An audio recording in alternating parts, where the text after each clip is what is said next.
okil Dr. Eric Omolo.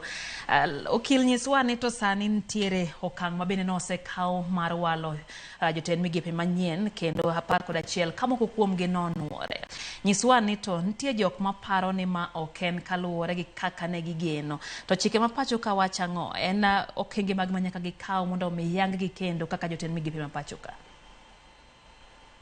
Erokamano ahinya. Kuwacho ni ker nigi thuolo mar yiero jotend migepe, to bende onyalo golo gi sa asaya. Onyalo golo ka ng'ato samoro wacho ni nodonje mibadhi marach miluongo ni gross misconduct. To bende onyalo golo mana kool kode ni samoro ok oti maber kata samoro ng'at maber manyalo tiyo maloye. Koro jok manyicho gol gi endi, ng'eny gi nyicho gol gi ni ker nool nikech weche maandamano mar jo Gen Z gi endi. Kogol gi ni nitiere gross misconduct kuom gite. En obvious moko ma cases osebedo kuom gi sana mek fertilizer gi ni kande minyalo wacho ni gito koro samoro gisekosa ahinya ma weche odhi nyaka bunge neno ka impeachment mondo dhi mbele. Koro sheria to gima mono ker kawo gi kendo onge sana auchiel orso mano kawo kande mano dongo appoint kendo kande. Shida ka en ni gimomiyo jogolo gi te ne ni jo Kenya wacho ni sirikal jok timo tegno.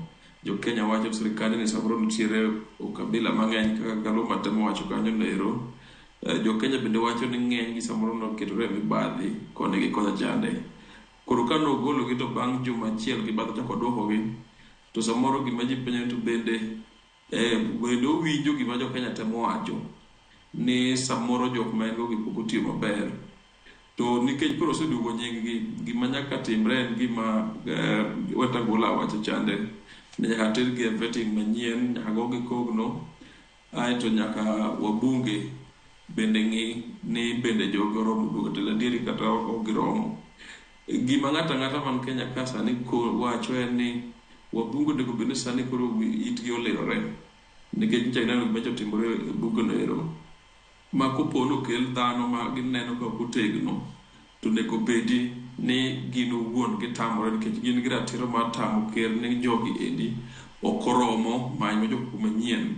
Lakini process mar katiba to ker oluwo, kondik chik to ker oluwo, to kondiki chik ma kuri wacho ni governors mang'iyo kaka onego bed ni tiyo piny machalo Kenya ka mondo odhi mbele malong'o, tinyalo wacho ni samoro ker pod chalo gima ok owinjo ywak mar oganda kaka onego bed ni owinjo. Erokamano Dr. Omolo.